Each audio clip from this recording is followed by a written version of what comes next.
Hey everybody, welcome to our next video blog. Ever try one of these things?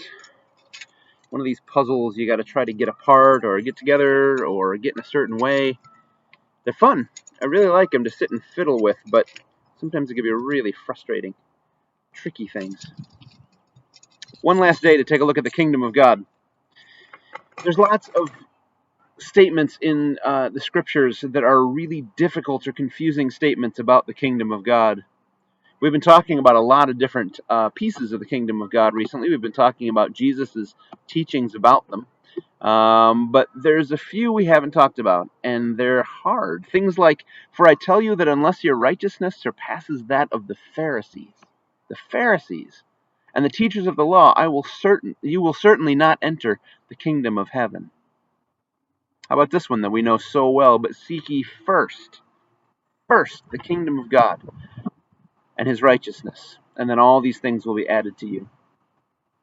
Or one of the scariest, "Not everyone who says to me, 'Lord, Lord,' will enter the kingdom of heaven, but only the one who does the will of my Father who's in heaven."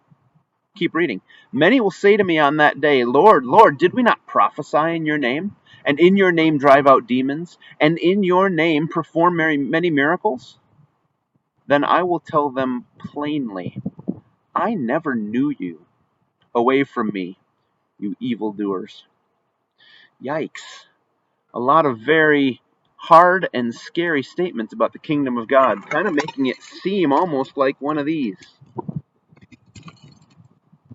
If it's true that we need to be more righteous than the Pharisees, who were the most righteous guys ever, if it's true that we have to put the kingdom first before anything else in order to get into the kingdom, if it's true that even if we prophesy, even if we cast out demons, even if we perform miracles in his name, that may still not be enough for us to get into the kingdom. Those are scary and confusing things for Jesus to have said, but the good news is he doesn't leave us in our own human interpretations of this. How do we get into the kingdom of God? One last passage says this: "Then they brought him a demon-possessed man who was blind and mute, and Jesus healed him so that he could both talk and see. All the people were astonished and said, 'Could this be the son of David?' But when the Pharisees heard it, they said, 'It is only by Beelzebul, the prince of demons, that this fellow drives out demons.' Jesus knew their thoughts, and he said to them, 'Every kingdom divided against itself will be ruined, and every city or household divided against itself will not stand. And if I drive out demons by Beelzebul, then by who do your people drive them out? So then they will be your judges. But," listen to this, "if it is by the Spirit of God that I drive out demons, then the kingdom of God has come upon you." And we know that it is. It is by the Spirit of God that Jesus drove out demons. So the kingdom of God is upon you. Another interpretation, one that's more common than that, is the kingdom of God is among you.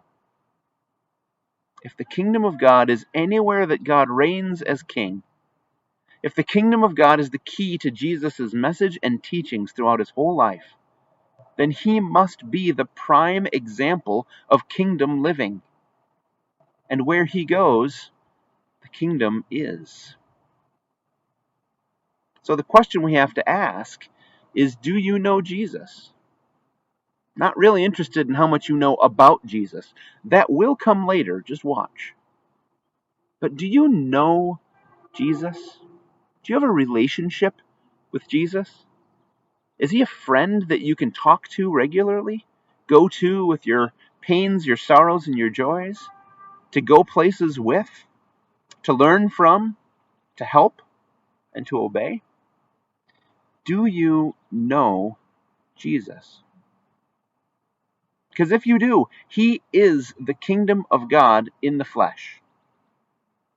Do you want the kingdom of God? Is that what we're shooting for? Then get to know Jesus. Do you want to know what kingdom life is like? Then live like Jesus lived. Do you want to understand the kingdom of God? Then understand Jesus and all that he had to teach us. See, there it is. Told you it would come in later. The kingdom of God is not a reward that we receive for obeying all the right rules while we're here on earth.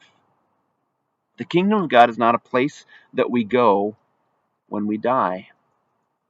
The kingdom of God is not reserved for perfect people. The kingdom of God is Jesus. And it's those who follow him as their rabbi and their teacher and their friend and their Lord. It's not just calling him Lord, it's living with him as your Lord.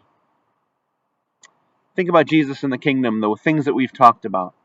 Jesus included everyone in his life, sinners and saints, Jews and people from other races, men and women. Jesus knew following God was more valuable than anything else. We see that most clearly in the Garden of Gethsemane, where he said, Lord, I want desperately to let this cup pass, but your will be done. Jesus did everything he could to grow the kingdom of God, to start with himself and then spread it to 12 more people, and then ultimately to crowds of 5,000 and more. Jesus is the kingdom of God, and he is our best example of kingdom life. Want to be more righteous than the Pharisees? Live like Jesus. Want to put the kingdom first in your life? Put Jesus first in your life. Want to enter the kingdom of God? Then do more than just call Jesus Lord, but actually know him. Don't just know about him. Know him. Wherever Jesus is, the kingdom of God is. So to know the kingdom of God is to know Jesus. That's what it's all about, folks. That's what all of this is all about. It's about getting to know and understand and be a part of the kingdom of God. That's what matters in this world. So, a couple questions to ponder. Do you know Jesus, or do you just know about Jesus? Question number 2. Do you live like Jesus? Are you living out kingdom life every day? Question number 3. Would you like to? Would you like to know Jesus? Would you like to understand what kingdom life is all about? Now, here's what I want you to do.